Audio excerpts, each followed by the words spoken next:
Now, the funny thing is about business is that our growing season does not adhere to the seasons of the year. I mean, when we sow a seed, its gestation to harvest time might span years, right? I have this one project right now.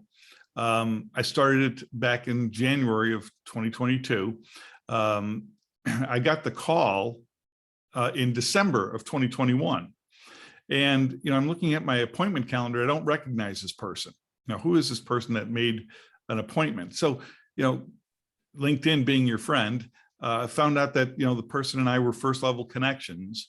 And I'm like, how do we know each other? And I looked down in the person's profile, and she was the CFO of a client of mine back in 1996. All right. Yeah. Now, we had not talked or spoken. We got connected somehow on LinkedIn, but we had not interacted since 1996. All right. And poof, a phone call and a fax, by email later. And next thing you know, I'm on this year-long plus project. And that's how it is in business. Yeah. You have to sow your seeds, and there's a level of faith. You nurture them, but there's a level of faith that they'll actually produce. And the yield on our seeds compared to the yield of, say, wheat is not nearly as great, is it?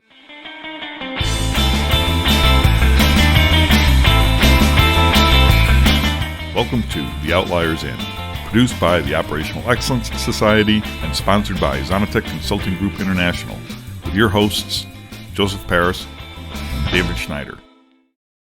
Well, hey there, everybody. Welcome to another episode of the Outliers Inn, where today we're talking about harvest time. Harvest time is a wonderful time in the Northern Hemisphere. We're pulling the crops in. And in fact, I'm pulling some stuff in from the garden, have been harvesting for some time, green beans and Swiss chard, and rescued a lot of sunflower seeds from my garden also.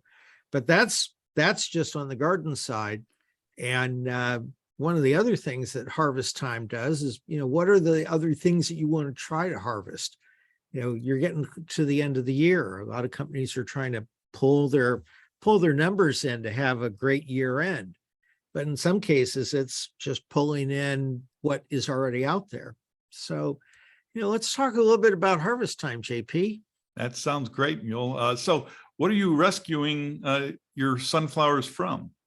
There's a moth that plants its eggs right around the petals of the sunflower. And then those little worms start from the outside and they work all the way into the center, and they devour the inside of every seed. And so you have this sunflower that has all these seeds until you break open the husk and you go, there's no seed inside of this, because the worms have already done their job. So it's pulling these off just when you start to see the worms hatch, trying to let the seeds ripen as much as possible, and then go in, cut them off, and then soak them in salt water for a day. And that will kill the worms. And the worms you got to sometimes pick off, and then you dry them. And we are using them as bird feed. The ones I don't harvest feed the outside birds anyway. So I used to have sunflowers when I lived in upstate New York, and these dish plate sized heads would come off, and just the day before I was about ready to pick them because they were ripe, they would be ravaged by squirrels. The gray squirrels, and we had the fattest squirrels in the entire block. But in Germany here, there's harvesting that's going around all around me. Even though I'm, just 20 minutes from downtown Frankfurt, we're surrounded by fields. So, they harvest the wheat crop in the grains, earlier, July, August timeframe. And now all that's left is the corn and like a mound, like a berm of turnips. I didn't know that turnips were so popular. I think it's mostly for feed for stock, as opposed for human consumption. But, a lot of harvesting going on here. Unfortunately, the apples and the grapes and the pears, fruits here in Germany, and I'm going to guess throughout Europe, are really, really tiny this year because we had such a long and hot drought for most of the summer that they just didn't plump up. But I don't have any crops myself that need harvesting, except more business related crops. It's been a very, very busy year for me. I know it's been for you. We have to meet in Denver sometime. There's going to be an opportunity for our both of our flights to be have us fixed at Denver Airport. We'll have to get together at Elway's and have a steak at Elway's. I agree with you. Elway's can be a pretty nice treat. Yeah, they have a pretty good wine list there, and I got to tell you, it's still B grade ribeyes compared to saison at Terminal C at Newark. But and if you ever find yourself in Newark, you'll find out what I'm talking about. But yeah, you and I, we both do a lot of sowing of our business seeds. We don't necessarily do it just in the springtime though, right? We don't wait that long. Yeah, I've been so busy with a couple of clients, but this one big client project that we went live with the warehouse management system and the picking robots 2 weeks ago, and it took 2 weeks. We had problems. The systems worked as designed. We discovered all the trash that was in our data and had to go clean data up. And now they're ready to start to learn how to perform with their system because it's now clean. And I get to sit back and harvest some well-earned time off. And so I'm taking October off and not traveling at all for business. I am making a trip for a robot event. The robotics team is going to go to an event up in North Baltimore, third weekend of the month.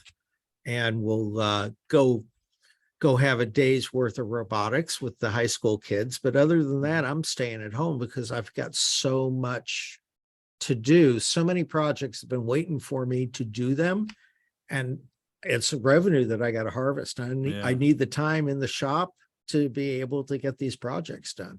Now, the funny thing is about business is that our growing season does not adhere to the seasons of the year. I mean, when we sow a seed, its gestation to harvest time might span years, right? I have this one project right now. I started it back in January of 2022. I got the call in December of 2021.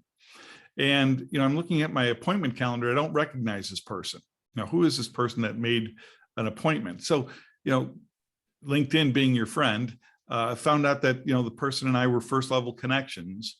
And I'm like, how do we know each other? And I looked down in the person's profile, and she was the CFO of a client of mine back in 1996. All right. Yeah. Now, we had not talked or spoken. We got connected somehow on LinkedIn, but we had not interacted since 1996. All right. And poof, a phone call and email later. And next thing you know, I'm on this year-long plus project. And that's how it is in business. Yeah. You have to sow your seeds, and there's a level of faith. You nurture them, but there's a level of faith that they'll actually produce. And the yield on our seeds compared to the yield of, say, wheat is not nearly as great, is it? Well, in gardening, we have something called volunteers. And so I plow under so much stuff that every year when I would have cucumbers, I would plow, cucumbers would rot and then drop, and I would just plow them in. And then I would get these volunteer cucumber plants. And so, you never know when you're going to have a volunteer pop up, and you have to make a decision whether you're going to nurture that volunteer when it pops up or not. This project that I just wrapped up, this phase of this project, this engagement with this client, I've been working with them since August of 2020. And, project after project after project after project with them. It's been a joy working with them, but that connection came through somebody I'd worked with a decade before, Yeah. who's the father-in-law of my principal, that I'm working with. And so, you never know when a volunteer is going to pop up in the Right, garden. And right. so it's the same kind of thing. I mean, we got some other folks that could probably, Yeah. talk about this, Stefan and Sam can probably. And Lean. So why don't we start off with Sam, since he came on, walked through the door of the Outliers first. Sam, you there? I'm right here. All right. Welcome, Sam. How's it going? It's going very good. Excellent. Now, you're out of Sweden, if I'm not mistaken, right? You remember correctly. All right. So the growing season in Sweden is, I would imagine it's longer than down south, because you guys have sun for a lot longer than down south does. I mean, it depends a bit on. I think it depends a bit on what you're actually planting. I mean, you're talking to a born and bred city boy, so the only thing you know about harvest. But once a year, I will go down to my best friend who has a house with a pretty big garden, and we'll harvest some apples, and we'll try to make some cider, and realize we haven't quite gotten it down yet. Okay. So what do you harvest up there, Sweden being a city folk? Well, I mean, Swedish agriculture isn't really what it used to be. It's hard to make it profitable. I mean, a lot of homeowners have, growing apples is very popular, and strawberries, of course, is part of the Swedish national identity around midsummers. But it's not quite what it used to be. A lot of farmers are struggling to make it work. What about professionally? You harvesting anything professionally, or planning on it, or sowing for next year? Well, I think, I'm recognizing what you're saying about this being a busy year, Joe. I think a lot of seeds are planted in previous years when it comes to agile trainings is finally taking root and are beginning to get ready to harvest. I think, I'm guessing it's the same thing with operational excellence, that sometimes when you look at LinkedIn, you get the feeling that everybody's given up. It's like, oh, it's dead, the next thing is here. But then you actually go out in reality, you talk to people, and you realize there is a huge pool. There's a lot of people who are interested, who are craving to learn more, and I'm seeing that more and more. Yeah, I don't know why. I'm particularly busy. All of my companies are busy this year. I'm not quite sure why.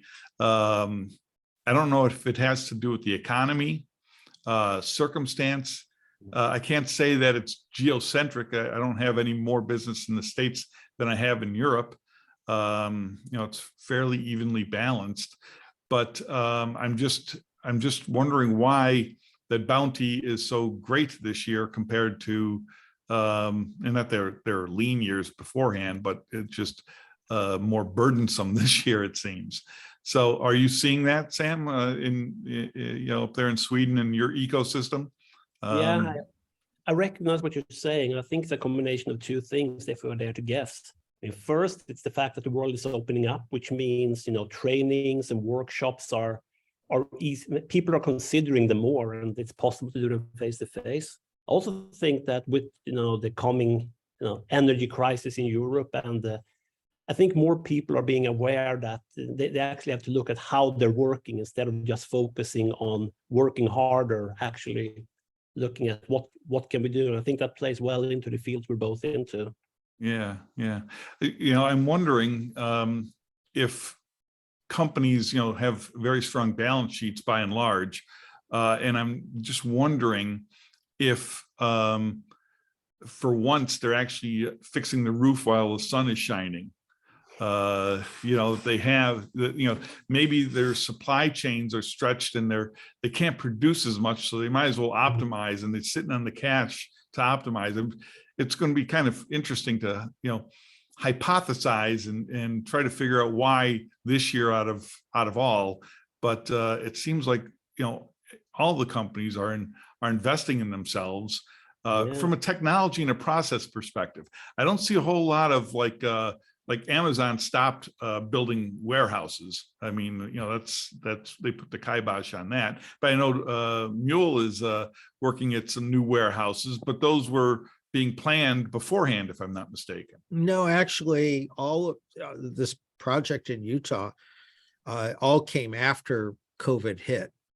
And so it was, realizing, for that company, where their growth was, what that product looked like, and what it was going to take to be able to distribute it. Right, And but your client's not a 3PL, right? I mean, your no, client. no, Okay, so they're the retailer. They're the right. e-commerce retailer. So, Okay. not a third party at all. I've done some work also, in the past 2 years with some 3PLs, but mainly it was, one time get them set up for a specific, client application. But no, this has been a long standing. It's taken it from, they're going through 10x growth Right. in, a very short time period, about 3 years, Right. 10x growth. And, to be able to swallow that is, demanding a lot in not only physical plant, but then also systems and processes and skill sets of people. Right. The HR VP and I had a conversation about, the skill sets and how young organizations that grow that fast actually Peter Principle their managers. Right. Right. And that's where the Peter Principle ends up being an unfortunate reality, because you get these guys who they couldn't grow their game as fast as the company needed them to grow, but they got promoted up anyway. Right. And sometimes, the company knows that they're promoting, prematurely, but they have this, compelling feeling sometimes that they have to promote from within instead of hiring the right person. They're going to give Johnny a shot, for instance. Why don't we get Stefan in on the game here? Stefan, you there? Yes, I am. Hey, welcome to the inn, Stefan. Thank you. How are you doing? Not so bad. It's not nearly as nice here in Frankfurt as it was a couple of weeks ago in San Diego. San Diego puts Florida to shame. I got to tell you, 72, 75 degrees every day, no humidity compared to like Florida. Don't have to worry about iguanas falling out of the trees. It's a nice place. How about you, Stefan? What's going on? How are you getting ready for the harvest season?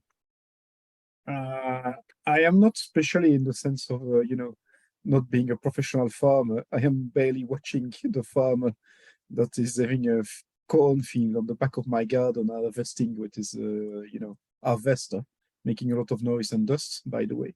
But yeah, they are busy harvesting, especially since it is nice weather currently in Europe. So this is the right time to harvest, because of course you have to dry the grain afterwards. So it'll be good to do it when there's low humidity in the grain to start with.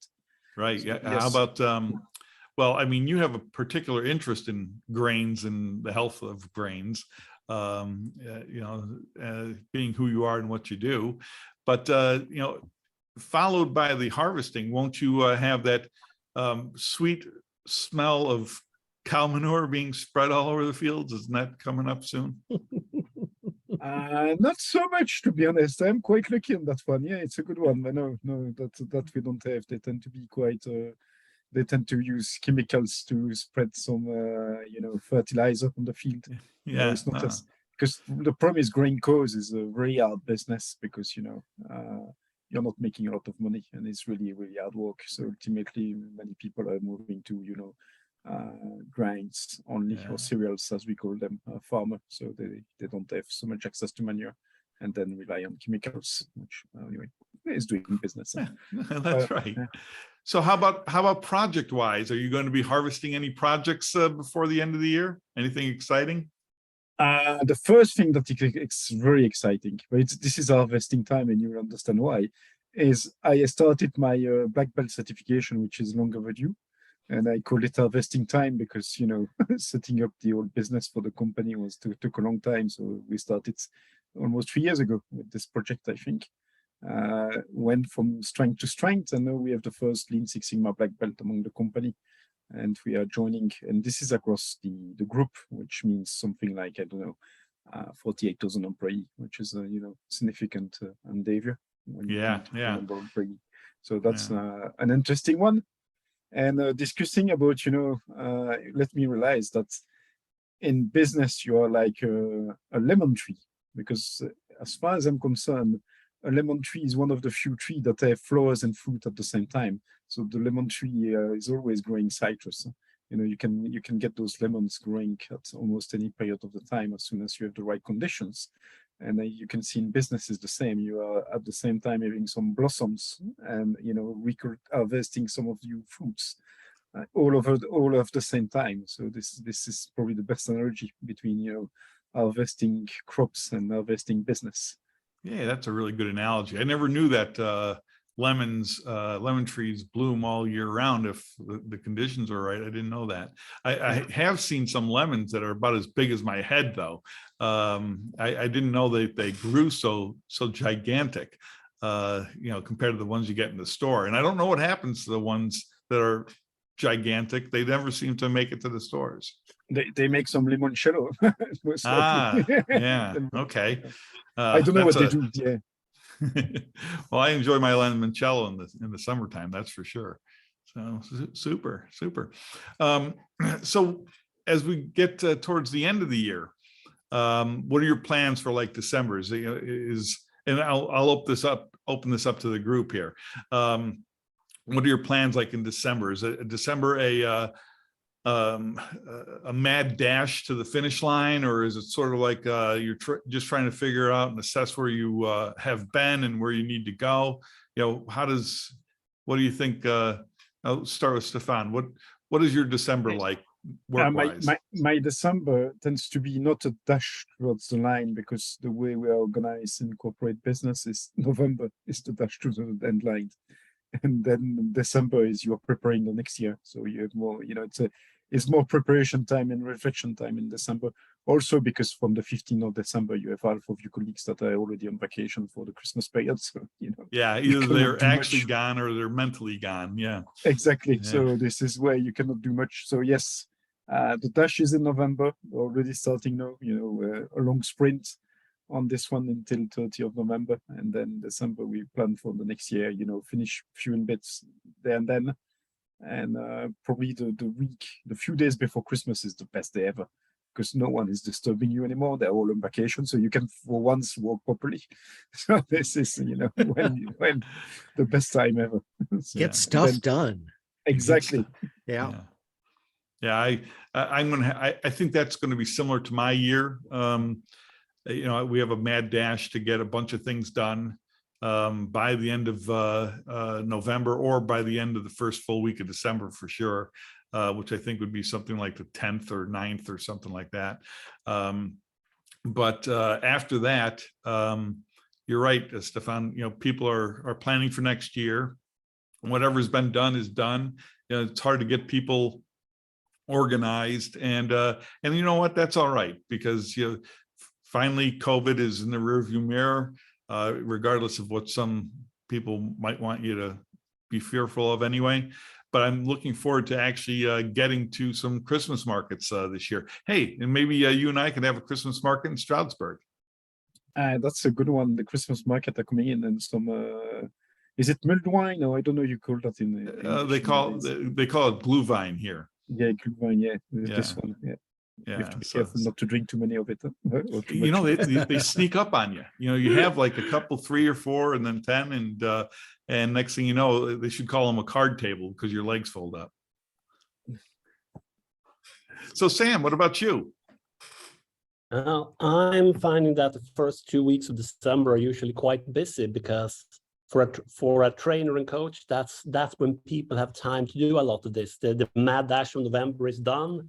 And now people are like, okay, we can fit in one more course there. So I will probably be doing the typical European thing of working, hard for the 2 first weeks. And then, like Stefan said, everything sort of shuts down as now we're having Christmas time. I'll probably spend some time in Germany. Actually, my girlfriend lives there. So sign me up for some glühwein if we happen to be in the same parts. Hey, are you going to be down here in Frankfurt area, or are you up north? Up north mostly, sadly. Yeah.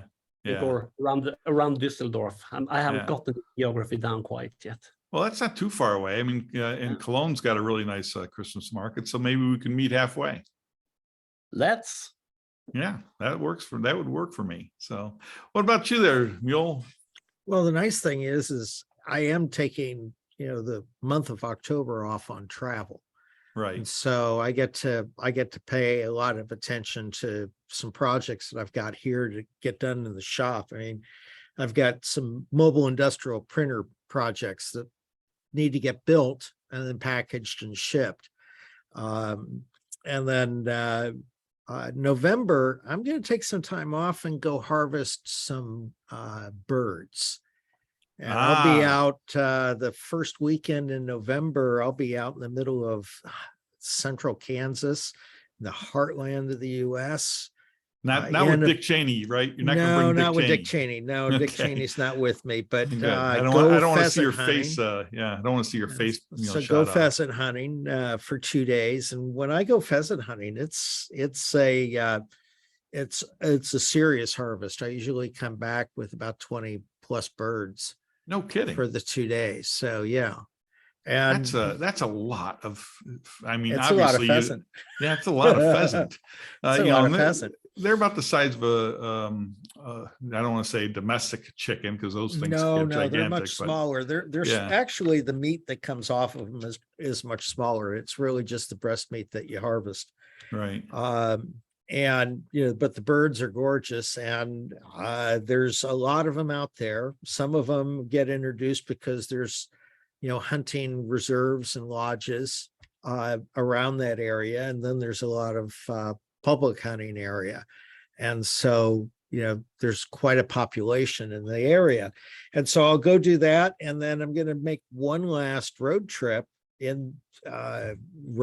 true out to Utah to do some fine tuning with that client before they go into the Christmas holiday. Mm-hmm. And then I'm going to go home and not do any other, everything's going to be based out of the office, because what I've got to do is get ready for January, February, and March, which is robotics season. And so I'll be home and going to robotics meetings throughout the rest of this year to work with the kids and get them ready for the, because that first Saturday in January is kickoff. Yeah. And that's when they'll find out what their game is going to be and what the rules are. And then they have to go into design and build, and 6 weeks later compete. And that's great. That's an exciting time. I'm really excited. The big harvest is watching the robotic picking happen inside this facility that we launched. It's fun to watch the people interact with these robots. And so it's a big harvest year for me, and I'm just going to enjoy the next couple of months and not travel except comfortably. All right. It was funny. I have this project in San Diego, and it was in Oceanside. Great client. This is something that the seeds were sown 4 or 5 years ago, definitely pre-COVID. So it's probably 5 years ago. And they sprouted in springtime. And I was doing some remote workshops, but it culminated in a full day workshop in Oceanside. And I had the weekend in San Diego, and I decided to go sailing. And I took out this Hobie cat, and I'm okay sailor. I'm not like going to be on the America's Cup, but I'm out in the bay, and I forgot it was an 8-person. You could put 8 people on this Hobie cat. All right. And I'm one. And you're the only one there. Yeah, and you've got no weight. No weight. You're right. So as soon as I'm getting up on edge there, as soon as I get going, I get blown off. Now, I was out there for about an hour and a half before the calamity struck. But man, I tipped it over right in the middle of the frickin' bay. And now what? It's like I can't write it by myself. No. Because even though I'm underneath it and I got the rope and I'm, like fully extended, trying to put as much, weight out there as possible to get some leverage, it's just not working. And another Hobie cat came up and they had 4 people on board, and so 2 of them jumped off, and between the 3 of us, we were getting it right again. But yeah, you got to remember the ballast. Yeah. Well, it speaks to why you have crews. Yeah. It's why you have a crew. And, for the project that I've been working, I would bring people in and off as I needed to help with the burden, because there's times where you have to have that extra pair of hands, you have to have that extra weight. And, being able to do that was a blessing this year. And that was, I think, another harvest is being able to bring a couple of people along to do what they do best. Right. And then when they were done, they could bug off, but everything really worked out well. And I'm just enjoying that after so much effort, this project came off relatively, pain-free. There's normal pain, not Right. abnormal pain. So let's go around. I'm going to ask a question here and get everybody's answer, and then we'll wrap up for the day. So we're harvesting this year. Sam, what do you think you're going to sow for next year? That's a good question. I'm guessing if I get to pick, what I would like to do is get a chance to do more cross-discipline collaborations. I mean, Joe, you and I have been talking since we first met about doing something together, and I think it's starting to be about time that we try to make it happen. And I'm also trying to do that with more of the guys in my network, or the ladies and gentlemen in my network, that we don't get stuck only talking within our discipline and our comfort zone, but actually go out and see what kind of cross-functionality and cross-functional collaborations can we build next year. Maybe we should put together a 1 or 2 day workshop with some of the European members of the OPEX Society, the board members of the OPEX Society. There's some real talent there. I know Connor Troy is going to be doing something here in Germany in mid-November. I think it's November 17th, and I'm going to go down and take a look at him. Hey, maybe it would be an opportunity for you to come on down. We could invite some of the other board members. Let's see what we can do. I think I'll probably need at least a month or 2 in advance in order to clear some time. Well, it's a month, right? The 17th of November is a month away. So anyway, put it down in your calendar and see if it would be a good, he's already organizing it, and it might be a good opportunity just to take advantage of it and get some board members there and, see what we can sow. I will see what kind of space I can clear. Okay. All right. How about you, Stefan? What kind of seeds are you going to sow next year? I have 2 big ones, then, I hope they will germinate very nicely. First one is standardization. I want to standardize everything in my business. And this is far from being simple, because this is a, business that for whichever reason grew apart, grew from different parts, and then is, trying to standardize a bit further. That's a big one. And we are also building a brand new R&D center. So, doing Lean Six Sigma, design for Lean Six Sigma, as making sure that from day one we have the right processes. That is also not a big seed, because, of course, our vesting time will be 2-3 years down the line, but this is probably the right time to seed a bit of operational excellence into it. Yeah. So I got to ask, research and development and standardization, how do those 2 things intersect? It seems to me when I think about research and development, I think about a bunch of mad scientists. And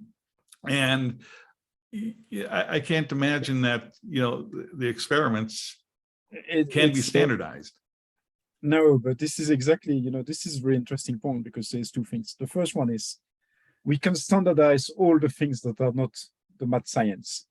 So, for example, if you need to search for a sample or an apparatus, all those things, they can be standardized, because, what you put in the apparatus doesn't matter of the apparatus. So, this is where you can free up time for the scientist. Okay.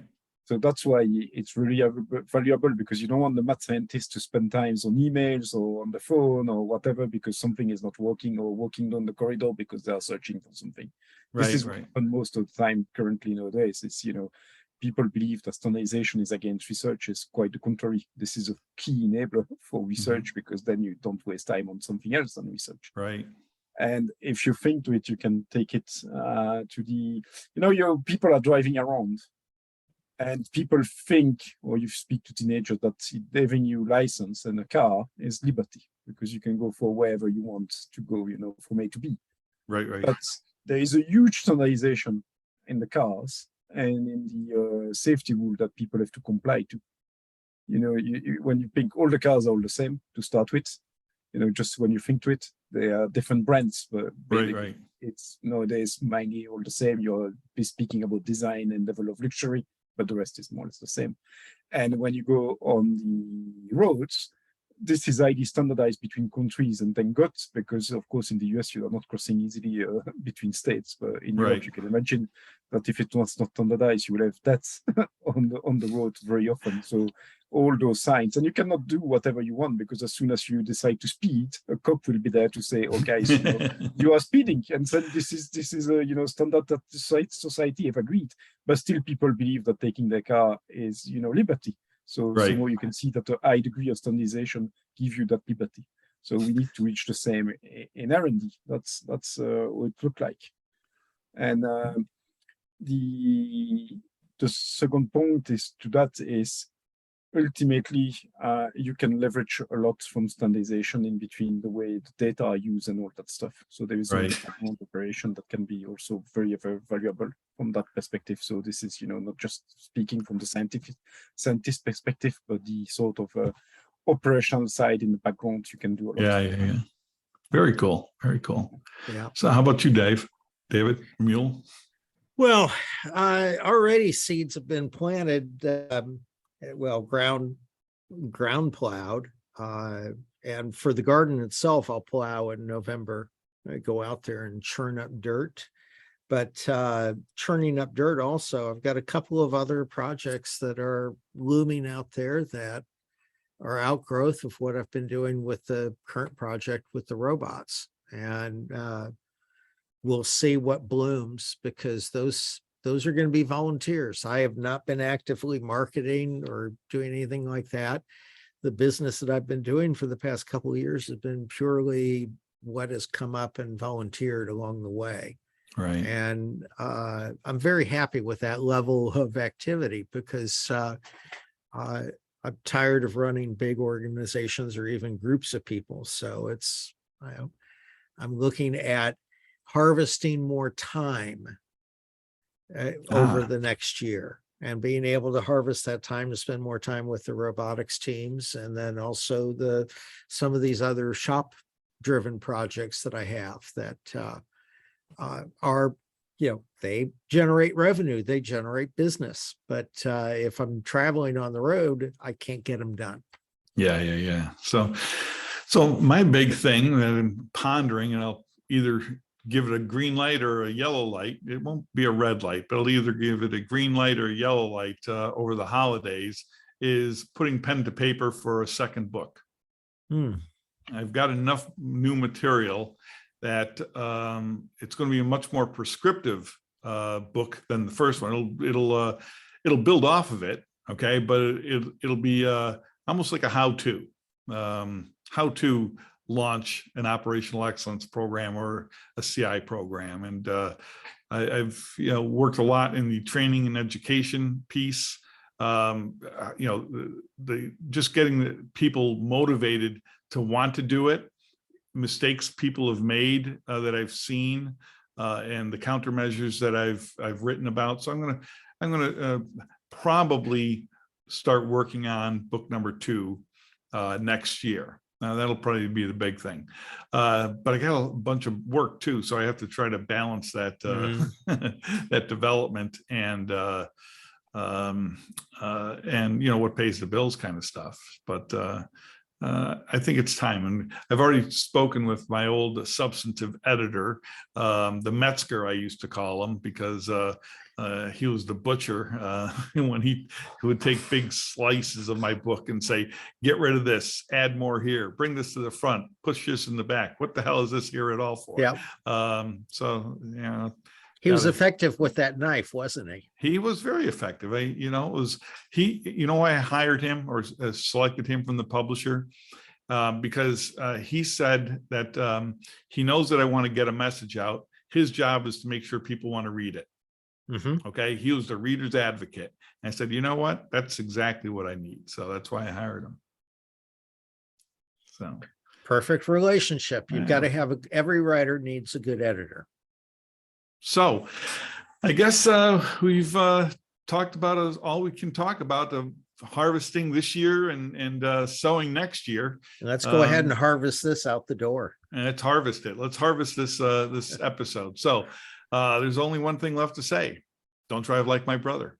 And don't drive like my brother. Take care, folks.